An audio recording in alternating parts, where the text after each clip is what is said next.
Of course I think so मिलनी चाहिए, क्योंकि ओम प्रकाश चौटाला इस टाइम पे किसी भी पद पे नहीं है, ना ही वो कोई एमएलए हैं। वो एक किसान नेता हैं और चौधरी देवीलाल जी के बेटे हैं, और इतने साल वो इतने बुज़ुर्ग हैं और इतने साल जेल के अंदर रह के आए हैं, और किसानों के साथ उनकी एक अलग अटैचमेंट है। तो उनको राजनीतिक तरीके से नहीं देखना चाहिए।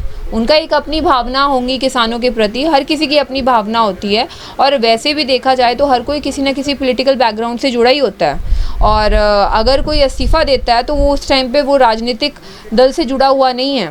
और जैसे ये बहुत बड़ी बात है कि अभय सिंह चौटाला जी ने इस्तीफ़ा दिया है किसानों के हक़ में। आजकल तो कोई सरपंची की चेयरमैन की कुर्सी नहीं छोड़ता, तो फिर भी किसानों के हक़ में ये इस्तीफ़ा देना।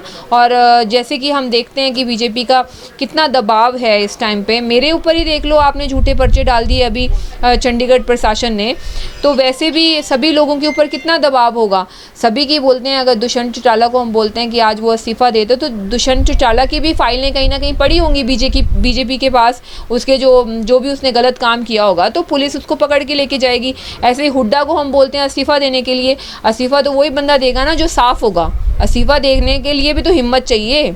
अगर कोई इस्तीफ़ा दे रहा है तो उसके पीछे उसकी कोई फाइलें नहीं होंगी गवर्नमेंट के पास। नहीं तो आपको लगता है कि गवर्नमेंट इतनी ढीली है कि कोई इस्तीफ़ा दे किसानों की हक़ में? तो कोई वो देखो, गोल्डन हट वाले ने किसानों की सेवा करनी शुरू की थी तो उसका पत्थर लगवा दिए।